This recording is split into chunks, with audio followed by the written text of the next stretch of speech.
Hey, what's going on, everybody? Welcome back to the channel. Today, let's talk about topwater baits for bass fishing. There's a lot of different types of topwater baits on the market, and that's what I wanted to do this video about, is kind of breaking down each of the major categories of topwater baits that you're gonna see on the market, and kind of where I fish each different type. There's a lot of different overlapping scenarios where pretty much all of these will work at certain times, but there's also a lot of different situations where one is going to be better than the others. So that's what I wanted to break down. I get a lot of questions about what topwaters I use when and stuff like that. So I'm going to try to, kind of explain that to the best of my abilities in this video. So to get started, there's about, how many different categories we got here? We got 5, 6, 7, 8 different categories of topwater baits. There's probably one or two others that I'm kind of leaving out here, but these are the 8 major ones. And there's some subcategories within each of these categories, of course. But really, we're going to break it down into 2 different groups of topwaters. The first being search style topwater baits. Topwater baits that you can cover a ton of water with, keep the trolling motor on high. You're covering more general areas than you are covering, targeting one specific type of cover. And then that's the other category of topwaters, more target-based topwater presentations that stay in the strike zone a little bit longer, or maybe a lot longer, and allow you to really effectively pick apart, cover in a productive area. Okay, so you've already found an area that has fish, but you're looking for baits that are going to pick apart the little individual targets. Maybe it's a stick up, maybe it's a lay down, maybe an overhanging branch that's creating shade, maybe it's a grass line, whatever it may be. But that's the other category, the target-based topwaters. But let's go ahead and start with the group of topwater baits that allow you to cover a ton of water very quickly. In the very first one, when I think of a search style topwater bait, I really tend to think of a walking bait first and foremost. Walking bait like this one right here, this is the Realis Pencil 110, but like Zara Spook is kind of like the mainstay of this category. Essentially, this type of topwater bait, very streamlined. It's it's got kind of this kind of cylindrical body to it. It's usually got kind of a pointier nose to it. But sometimes, you have a subcategory like the pencil poppers that have a little concave mouth, but they have, kind of a body that is designed for casting long distances and still, having the same side-to-side walk the dog action. This is not a category of bait that you're just going to cast it out and reel it back in. You actually have to impart that side-to-side walk the dog action. In fact, I just recently did a video on, fishing a walking bait. And so you can go check that out. It's been put out in the last month or so. But the walking baits, you have to impart action to them, but you can cover a ton of water with them. And really where I use a walking bait over other types of topwater baits is whenever I'm trying to call fish off of structure or like big flats. So like long tapering points, humps, saddles, large flats. If I go up north and I'm fishing for smallmouth and largemouth on Lake Champlain or something like that, a walking bait is going to be pretty much my go-to in that type of scenario. So a walking bait, really good overall search style topwater bait. But there's also some search baits that you don't really have to impart that much action to them. You just cast them out and reel them back in. And one that really comes to mind that's become very popular in recent years, probably the last decade, but was a big time bait for muskie for many years, is the whopper plopper style bait, like Chapo or the actual whopper plopper. These are really great because you can cast them out there and the bait actually puts the action out there for you. You don't have to actually create any action like a walking bait. It has this rotating tail that creates a lot of commotion. It creates a bubble trail, and it just makes that blip, blip, blip, blip, blip, blip, blip, blip sound on the surface, and really pulls those fish up. Now, the type of situations that I really like to throw a whopper plopper style bait over other type of search baits are really, you know, if I'm just trying to cover a ton of water, trolling motor on high, and I'm just working down a bank. I'm not necessarily fishing a like structure like I would with a walking bait, but I'm just trying to break down like a cove or a pocket or a creek or something like that. I'm paralleling the bank, or I'm casting to the ends of docks. This is a really good one. This is a good general search bait if you're just beating the bank and just wanting to cover water with the trolling motor on like 70% or something like that. Because you can cast it out, reel it back really fast, and it catches a lot of fish. And it's also a really good one for catching fish in different depth ranges too, in those type of scenarios. You know, the next bait is going to be very similar to this. The next bait I'm going to show you is really kind of the original you know, bait that filled this category, but it's better for shallow water than this one is. This one is actually good for shallow and deep water. So if you're trying to call fish out of deep water and shallow water, this is a really good one. But the other one that was kind of similar to the whopper plopper before that started becoming popular for bass fishing is a buzzbait. A buzzbait has been a standby in bass fishing for a very long time, and it's the same type of thing. You just cast it out there and you reel it back at varying speeds, right? You're not really imparting any action to it, but a buzzbait still creates a lot of that bubble trail, a lot of commotion, a lot of sputtering on the surface, and it gets some vicious strikes, and it's also a really good big fish bait along with all these topwaters. But the limitation is I don't generally tend to fish a buzzbait over deeper water as much. You know, there may be plenty of situations with a whopper plopper that, you know, I may be working down a bank, but then all of a sudden I see like a piece of standing timber out in the middle of a creek. I'll throw the whopper plopper out in the middle of the creek. But with the buzzbait, I'm not going to be as willing to do that. I feel like shallow water is kind of a key with a buzzbait. So this tends to be more shallow water type presentation, but again, just covering the bank, trying to just parallel, you know, the bank in a creek or a pocket or something like that. Casting around brush and wood, that is a real good scenario for fishing a buzzbait because it is fairly weedless. So it is really good around brush and grass. And the next one is actually very similar to both of those other ones as well, but it is the best around cover if you're trying to still keep the trolling motor on high and cover a lot of water, but you want to also fish heavy vegetation or heavy brush or something like that. A Topwater Toad, which is a soft plastic or a Laz-Tech bait. This right here is the Goat Toads from Z-Man. This you're gonna Texas rig, or you know, generally to make it weedless. Sometimes you might have a belly weighted style swim bait hook, like the ZWG from Z-Man, something like that. But you're gonna be Texas rigging this so you can cast it in all different types of cover. But this essentially, think of this as a soft plastic buzzbait.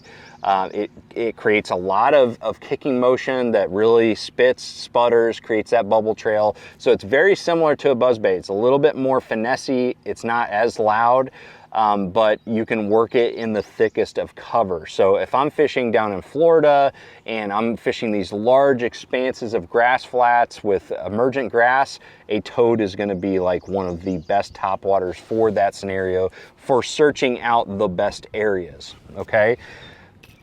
The final one in this search bait category is kind of like a brand new one. It kind of opened up a whole new category of topwater baits. It's one that you don't hear a ton about yet because it's just so new, but I figured I'd throw it in there, and that is the Hellraiser. The Hellraiser is kind of like a blend between, you know, walking style bait, because it has this kind of very narrow side-to-side walking action, and it has that kind of same kind of long cylindrical body. But then you also have a chatterbait blade on the back. You know, it's a weighted chatter blade on the back, and it creates a ton of vibration that also drives that nose action.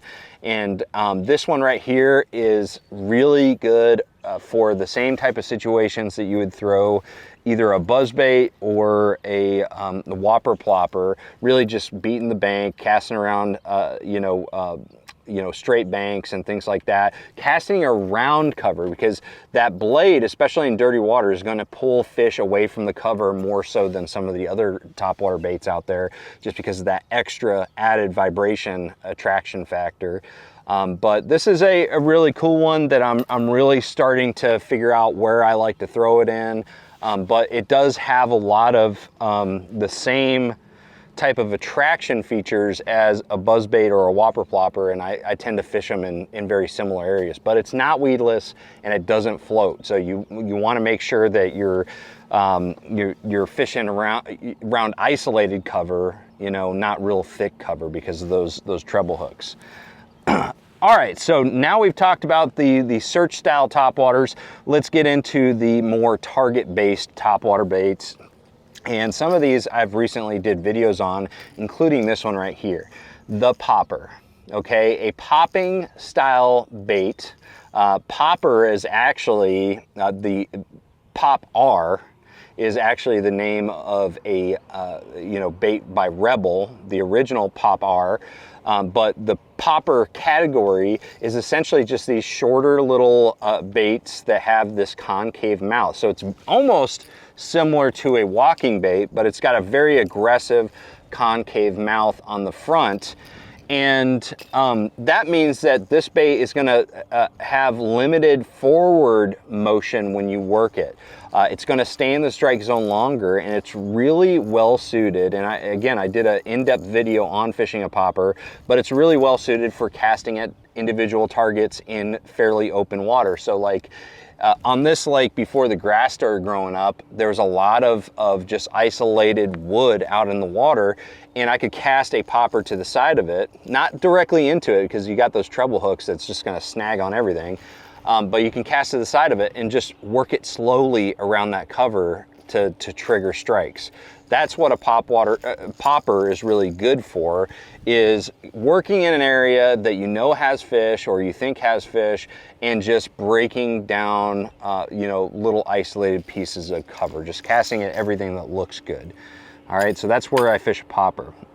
The next one is going to be a very similar situation to the popper. However, the type of cover that you can fish it in is much, much broader because it is much, much more weedless, and that is a hollow body frog. Now, there's two different categories of hollow body frog. You got the walking style that has this narrow, pointy nose, and then you have popping style frogs that the popping style frogs are very similar to the situations you'd throw a popper. Just if you need something that's a little bit more weedless, you throw the popping frog as opposed to the popper. But in general, a hollow body frog is also really good at picking apart individual targets. It's also really good for skipping underneath overhanging trees, underneath docks, and all those different things, and also casting over matted vegetation. Here we started getting a little bit of that algae buildup on the surface as the grass has grown up to the surface, and a frog is a perfect bait for that type of scenario because it is so weedless. Those hooks are completely protected until you set the hook. So hollow body frog, it's good bait for individual targets. It's also a really good bait for picking apart matted vegetation as well. So that's when you throw those, probably one of my favorite topwater baits of all time, just because of how exciting it is to fish. The final category of topwater baits that is in the target-based category is prop baits. Okay, prop baits, there's a lot of different ones on the market. Some have one prop on the back, some have two props, one on the back, one on the front. Some even have extra props on there. But essentially prop baits are, again, more target oriented topwater baits. But usually when I'm fishing a prop bait, and this is probably my least used topwater, not because I don't enjoy using it, it's just I don't see these scenarios as much as the other type of topwater baits, but I really like throwing these on grass lines, whether it's submergent grass that has grown up to the surface or emergent grass like reeds or lily pads or something like that. I like to cast a prop bait to the edges of that grass. So if I'm working a grass edge, this is going to be one of the best baits. Because every time that you pull this bait forward, it creates this nice little subtle buzzing commotion on the surface, and then you let it sit there, and that's usually when you get the bite, is on the pause. So this one is really good for fishing, you know, grass edges and stuff like that. But there's also a category of these prop baits that are more wide-bodied, and they're more well-suited for imitating, you know, shad and bluegill. And these are really actually very good for casting around individual pieces of wood and things like that. So very similar to the scenarios you would throw a popper in, especially around the bluegill spawn. That's going to be a really big key. But anyways, guys, I think that does it. I think we broke down the major types of topwater baits on the market. I'm sure I missed one or two that is a little bit more obscure. You know, we didn't talk about like wake baits or things like that, but those are the general ones that you're going to use in bass fishing. So hopefully this helps you kind of break down when to use one over the other. If you guys have any questions at all, make sure you drop a comment below. And also, you know, a great way to support this channel and just keep me motivated to keep doing content like this is reach out to me. You know, either drop a comment in the comment section below and let me know if any of my information has helped you catch fish. I love more than anything else on this channel to hear about actual real life experiences where somebody catches a bass because of a tip that I gave them. So if you have any experiences like that, either drop me a comment or send me an email at sonar@sonarfishing.com. I would really love to hear about your experiences, and whether it's a recommendation as far as a piece of tackle or a lure, or if it's a fish that you caught with a retrieve that I taught you. I'd love to hear about it. So thank you guys so much for watching. Make sure you like, share, subscribe. I'm going to see you out on the water, and make sure that you always trust the process.